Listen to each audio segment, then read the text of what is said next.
कोलकाता का एक गांव माधवपुर। ये महीना जनवरी का था और रात के तकरीबन 10 बजे थे। रात के सन्नाटे में झिंगुरों की आवाजें माहौल को थोड़ा डरावना बना रही थी। ऐसे में दो लोगों के कदम गांव की तरफ बढ़े जा रहे थे।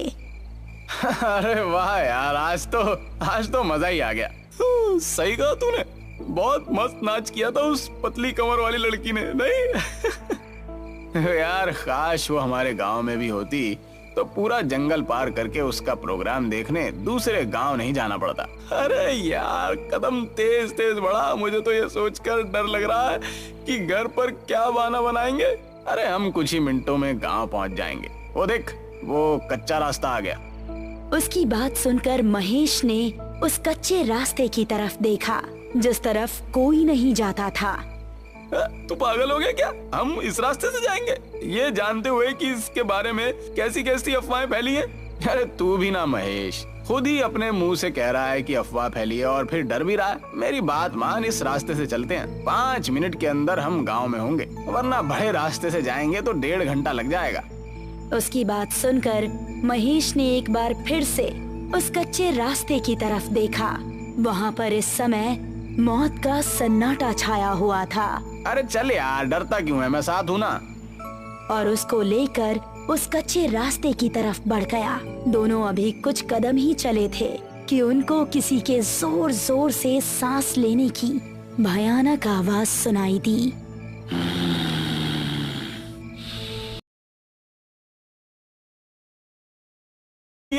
अरे तू भी ना महेश, खुद ही अपने मुंह से कह रहा है कि अफवाह फैली है और फिर डर भी रहा है। मेरी बात मान, इस रास्ते से चलते हैं। 5 मिनट के अंदर हम गांव में होंगे, वरना बड़े रास्ते से जाएंगे तो 1.5 घंटा लग जाएगा।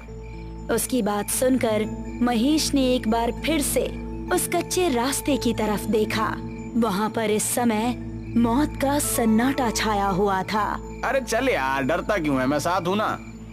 और उसको लेकर उस कच्चे रास्ते की तरफ बढ़ गया। दोनों अभी कुछ कदम ही चले थे कि उनको किसी के जोर जोर से सांस लेने की भयानक आवाज सुनाई दी।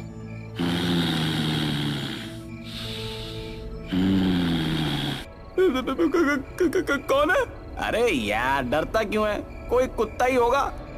रमेश अभी आगे चला ही जा रहा था कि तभी उस आवाज के साथ उसको किसी के कदमों की भी आहट सुनाई देने लगी। मैंने कहा था ना, यहाँ से जाना ठीक नहीं है। अबे तू मुझे भी डरा रहा। देख, अंधेरा भी बहुत ज्यादा है, कुछ नजर नहीं आ रहा। अब बस हम दोनों अपने कदम गांव पहुंचकर ही रोकेंगे। तभी महेश की आंखें फटी रह गई। उसको रमेश के ठीक पीछे 2 लाल चमकती आंखें नजर आ रही थी। तेरे पीछे? अबे कौन है मेरे पीछे? रमेश ने जैसे ही पलटकर पीछे देखा, किसी ने उसका पैर पकड़ा और उसको झाड़ियों में खींच कर ले गया। महेश, महेश बचाओ मुझे, महेश। वो बिजली की रफ्तार से रमेश की आंखों से ओझल हो गया।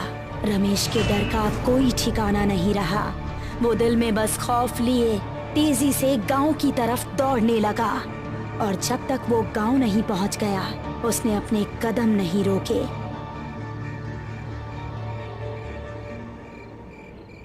अगली सुबह जब वो गांव के कुछ आदमियों के साथ उस कच्चे रास्ते की तरफ गया तो उसको रमेश की लाश 2 टुकड़ों में जमीन पर पड़ी मिली। रमेश! उसकी आंखों से आंसू बह रहे थे और इस तरह इस कच्चे रास्ते का खौफ माधवपुर में और ज्यादा बढ़ गया। इस घटना के 3 महीने बाद मोहिनी, जो कि 21 साल की एक खूबसूरत लड़की थी, अपनी विधवा माँ और छोटी बहन मेघना के साथ इस गांव में रहने के लिए आई। बेटा, हमने वो गांव छोड़कर ठीक नहीं किया। अब पता नहीं यहाँ के लोग कैसे होंगे। मम्मी, थोड़ा तो एडजस्ट करना ही पड़ेगा ना। उस घर का किराया बहुत ज्यादा था। कुछ दिन यहाँ गुजार लेंगे तो सब नॉर्मल हो जाएगा। वो तीनों अब माधवपुर के एक घर में रहने लगे। कुछ ही दिनों में उन्हें वो गांव अपना सा लगने लगा। मोहिनी उसी गांव के कुछ बड़े घरों में काम काज करके अपना घर चलाने लगी। पड़ोस में रहने वाला रोहित नाम का एक लड़का मोहिनी को दिल ही दिल में पसंद करने लगा था, लेकिन उससे बात करने में थोड़ा हिचकिचा रहा था। एक शाम जब मोहिनी अपना काम खत्म करके घर पहुंची तो उसको घर में मेघना कहीं नजर नहीं आई और माँ काफी परेशान दिख रही थी। माँ, मेघना कहाँ है? वो दोपहर के वक्त टहलने निकली थी, लेकिन अभी तक घर नहीं लौटी।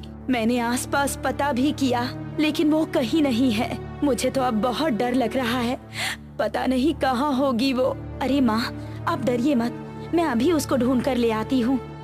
इतना कहकर मोहिनी घर से निकली और आसपास के इलाकों में देखने लगी, लेकिन उसको मेघना कहीं नजर नहीं आई। फिर घर वापस आते वक्त उसकी नजर उसी कच्चे रास्ते पर पड़ी। हर जगह देख लिया, लेकिन कहीं नहीं मिल रही। अब तो बस यही एक जगह बची है, हो सकता है कि वो यहीं पर हो। उसको जंगल जाना बहुत पसंद भी है।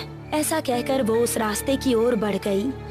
दोनों तरफ घना जंगल और उसके बीच से निकलता हुआ वो कच्चा रास्ता। अंधेरा होने पर वो बहुत ही भयानक लग रहा था, लेकिन छोटी बहन की तड़प उसको उस रास्ते की तरफ खींच कर ले गई। मेघना, क्या तुम यहाँ हो? उसको जवाब में मेघना की आवाज तो नहीं आई, लेकिन वही सांस लेने की आवाज आने लगी।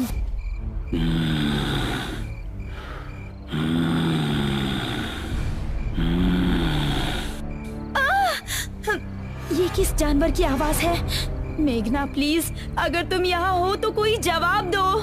अब वो डरती डरती तेज तेज कदम बढ़ाने लगी। तभी उसको महसूस हुआ कि किसी ने पीछे से उसका दुपट्टा पकड़ा है। एक पल को तो उसकी सांसें रुक गई और उसने तेजी से पलटकर पीछे देखा। उसका दुपट्टा घनी झाड़ियों में फंसा हुआ था। हे भगवान, मैं तो डर ही गई थी। उसने झुककर अपना दुपट्टा निकालने की कोशिश की। झाड़ियों में काफी अंधेरा था और कुछ भी साफ नजर नहीं आ रहा था। तभी वो सांस की आवाज और भी तेज होने लगी और झाड़ियों से एक हाथ निकला जिसने उसका पैर पकड़ लिया। कौन है? छोड़ो! वो अब बेहद डर गई थी और अपना पैर छुड़ाकर तेजी से वहां से भाग निकली। उसको लग रहा था कि जैसे कोई उसका पीछा कर रहा हो, लेकिन उसकी हिम्मत नहीं हुई कि वो पीछे मुड़कर देखे। वो घबराती हुई ऐसी भागी कि सीधा वो जाकर अपने घर के अंदर ही रुकी। अरे मोहिनी बेटा, क्या हुआ? इतनी डरी हुई क्यों हो? मोहिनी कुछ बताती इससे पहले ही उसकी नजर मेघना पर पड़ी, जो कि उसी को देख रही थी। मेघना, कहाँ थी तुम? पता है हम कितने परेशान थे। दीदी माफ कीजिएगा, हमारी एक नई दोस्त बनी है, हम उसी के घर पर थे। मोहिनी को मेघना को घर में देखकर थोड़ा सुकून मिला, लेकिन उसके साथ जो हुआ था वो उसके दिमाग में अभी भी घूम रहा था। रात को मोहिनी अपने कमरे में सो रही थी तो उसको वही सांस की आवाज सुनाई देने लगी।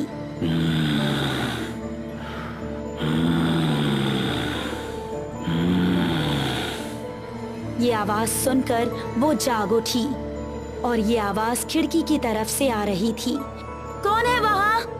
वो कमरे से निकली और घर के बाहर उसी मैदान में गई जो उसके कमरे की खिड़की के पीछे से दिख रहा था। कौन है? कौन हमारा नाम पुकार रहा था? मोहिनी ने गौर किया कि ये आवाज एक पेड़ के पीछे से आ रही है जिसके नीचे बहुत अंधेरा था। वो फिर भी हिम्मत करके उसकी तरफ कदम बढ़ाने लगी।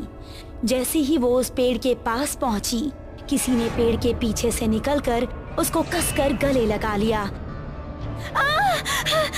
कौन है? छोड़ो हमें!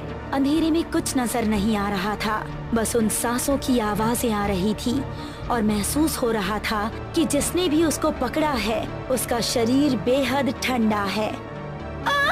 बचाओ! बचाओ! उसकी चीखें सुनकर मेघना और उसकी माँ नींद से जाग गई। साथ ही पड़ोस में रहने वाला रोहित भी जाग चुका था। वो तीनों भागकर मोहिनी के पास पहुँचे तो देखा कि मोहिनी बेहोश पड़ी थी। मोहिनी, मोहिनी! रोहित ने उसको गोद में उठाया और उसको उसके कमरे में लेकर आया। क्या हो गया है मेरी बच्ची को? ये आखिर वहाँ पहुँची कैसे? माँ और मेघना दोनों बेहद डरी हुई थी।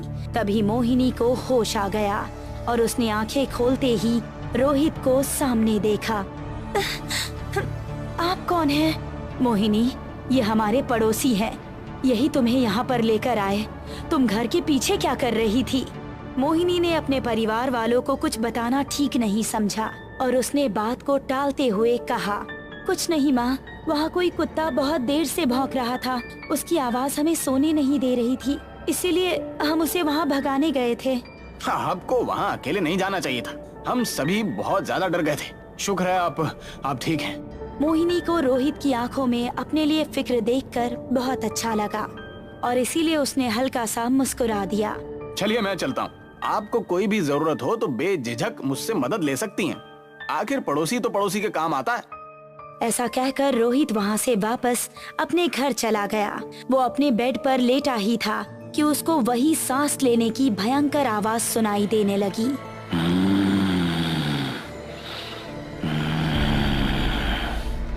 ये आवाज कैसी है? रोहित, रोहित। कौन है? रोहित अपने कमरे से निकला तो उसने सुना कि वो आवाज उसके बराबर वाले कमरे से आ रही है। वो कमरे में पहुंचा तो पाया कि वहाँ पर कोई नहीं था, लेकिन वो आवाज आ रही थी। रोहित, रोहित। कौन है?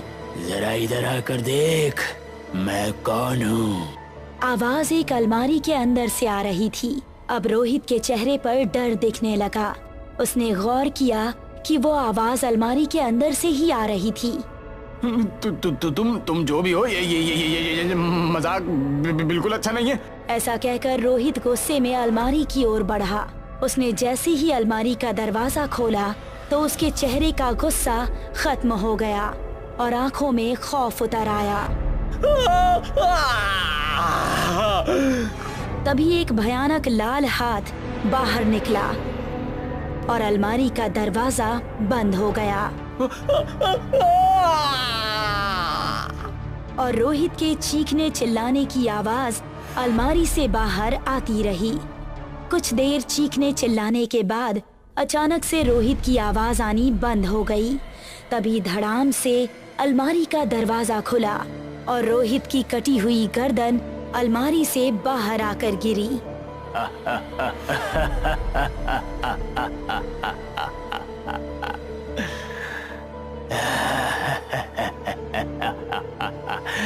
मोहिनी सिर्फ मेरी है, सिर्फ मेरी। आखिर क्या है उस कच्चे रास्ते का राज? वो भयंकर सांसें किसकी है और कौन है जो लोगों की जानें ले रहा है? मोहिनी की जिंदगी में अब आगे क्या होगा? इन सभी खौफनाक रहस्यों से पर्दा उठेगा इस कहानी के अगले पार्ट में जल्द ही।